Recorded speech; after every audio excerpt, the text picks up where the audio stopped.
तो जिलाध्यक्ष जी, आज गन्ना दफ्तर में किन मुद्दों को लेकर के आप लोग बैठे हुए हैं? आज हम लोग गन्ना दफ्तर में राष्ट्रीय पिछड़ा वर्ग मोर्चा के आह्वान पर एक दिवसीय मांग पत्र प्रशासन को पहले चरण देना है। इसमें हमारा मुख्य मुद्दा है जाति आधारित जनगणना कराने का। दूसरा मुद्दा है ईवीएम से चुनाव न कराए जाएं, और तीसरा मुद्दा है निजीकरण में भी आरक्षण लागू किया जाए। इस तरह के हम लोग क्रमबद्ध तरह से आंदोलन चला रहे हैं। पहला चरण का आंदोलन ये है और दूसरा आंदोलन का चरण भी चालू होगा 2-1 दिन में। इसलिए हम लोग ये धरना प्रदर्शन कर रहे हैं। और जो आप पूछना चाहते हो और जो वो कांड बच्चे वाला आज जो है एक ज्वलंत मुद्दा है, जहां एक तरफ देश 75वीं आज़ादी की वर्षगांठ मना रहा है, अमृत महोत्सव मना रहा है, वहीं एक जो है बिल्किस के जो है बलात्कारी और हत्या के दोषियों को माफ़ किया जाता है, और एक तरफ उस जो है एक मासूम बच्चा जो मटकी से जल पी लेता है, उसकी पीट पीट कर हत्या कर दी जाती है। इसके बारे में क्या कहना चाहते हैं शासन प्रशासन सरकार को? ये एक हम ज्वलंत मुद्दा नहीं मानते। यह उनकी एक सामान्य प्रतिक्रिया है जी। क्योंकि जिस दिन झंडारोहण हुआ था उस दिन हमने भी एक वीडियो छोड़ा था, झंडा लगा के हाथ और संविधान हाथ में लेकर, कि हम लोग आज़ादी उनकी है, आज़ादी उनकी है, वो इस संविधान को नहीं मानते हैं। उनका जो मन विधान है वो उसी का मैसेज देना चाहते हैं कि हमारा मन विधान आज भी लागू है। वो 15 अगस्त 1947 की जो आज़ादी का आंदोलन था वो हम लोगों की आज़ादी का आंदोलन था, तुम्हारी आज़ादी का आंदोलन नहीं है। जिस हिसाब से मन विधान में वर्ण व्यवस्था के हिसाब से सज़ा मुकर्रर है, उनको हत्या के बाद कोई माफ़ कर दिया जाता था, तो खुलेआम माफ़ कर रहे हैं। और शूद्र को वो चैलेंज दे रहे हैं कि जिस तरह तुम्हारे चरण जो जमीन पर लग जाते थे उसको अगर नहीं मिटते थे तो तुम्हें मृत्यु दंड दिया जाता था, उसी प्रकार से तुम होश में आ जाओ। उसी तरह का एक चैलेंज दिया गया है कि तुम्हारे वर्ग के बच्चे ने मटका छू लिया, तो एक संदेश था।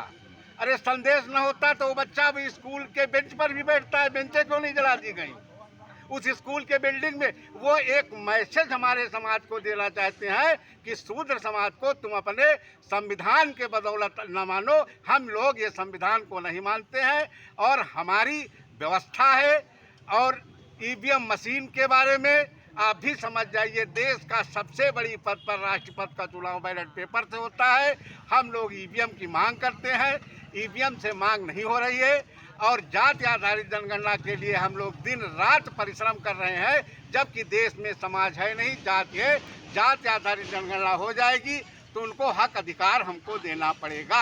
और इसको ज्वलंत मुद्दा, ये तो उनके लिए मामूली प्रतिक्रिया है, एक मैसेज देना चाहते। कौन सा देश में आग लग गई? एक बच्चे को पीट पीट कर मार दिया गया। आज 131 सांसद पार्लियामेंट में बाबा साहब की वजह किस सांसद ने कहीं पर धरना प्रदर्शन दिया? अरे कुछ तो बुझाए कि उसके विरोध में यहाँ तक कि हमारे राष्ट्रपति तक खबर नहीं पहुँची होगी क्या? किसको नहीं मालूम है संविधान नहीं लागू है? संविधान लागू होता तो या तो अगर उनको खाली रिवाज चालू करना होता तो स्कूल की मेजें जला देते। बच्चा रोज स्कूल में पढ़ता था, उसको पीट पीट कर मार दिया गया। वो इस समाज को संदेश देना चाहते हैं।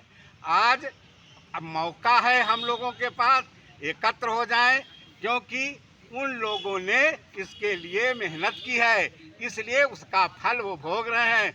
1925 में आरएसएस की स्थापना हुई थी, 3 पीढ़ी की जवानी उन्होंने अपनी आग में झोंक दी, तब उनको सत्ता बरकरार हुई है। उनको वो दिन याद है कि बाबा साहब ने जब उनका मन विधान को जलाया था, तो वो भी आज तुमको ये पहली वार्निंग दे रहे हैं, हम तुम्हारा संविधान नहीं मान रहे हैं।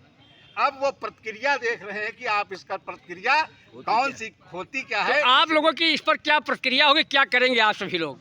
हम लोग सड़क पर उतरेंगे, हम लोग जाति आधारित जनगणना के लिए सड़क पर उतरेंगे। और भारत बंद करेंगे जाति आधारित जनगणना के लिए। और ईवीएम मशीन की जिस दिन हमारी सत्ता आ जाएगी, सत्ता उनके हाथ में है, इस प्रक्रिया के विरोध में जनता को जागृत करेंगे। जनता उनके समर्थन में नहीं है। बैलेट पेपर से वोट कराकर देख ले, सबकी औकात समझ में आ जाएगी। जनता की इसी में भलाई है। संविधान थोड़ा बहुत कहती है लागू, थोड़ा कहने भर का। तो इस सड़क पर सारी मांगे छोड़ करके वो सीधे सीधे कहते कि संविधान लागू है। हम न पढ़े न लिखे न मोबाइल, 80% आदमी मोबाइल हम नहीं चला पाए, हमारी बात चाहे जो कोई छोड़ दिए। तो और इन बात तो ऐसा है, बैलेट पेपर से प्रजातंत्र के माध्यम से चुनाव करने अपना शासक। आज इस देश में 85% का व्यक्ति शासक नहीं है। वो जो भी कानून, अरे जिन लोगों के कानून हाथ में है वो अपनी व्यवस्था लागू किए। तो हम लोगों को ईवीएम मशीन के विरोध में सड़क पर उतरना होगा। सबसे अहम मुद्दा हमारा ये। और सत्ता के जब सत्ता आ जाती है, जैसे काशी जब सत्ता हमारी हो जाएगी, तो ये तो ऐसे अपने आप भाग जाएंगे। धन्यवाद।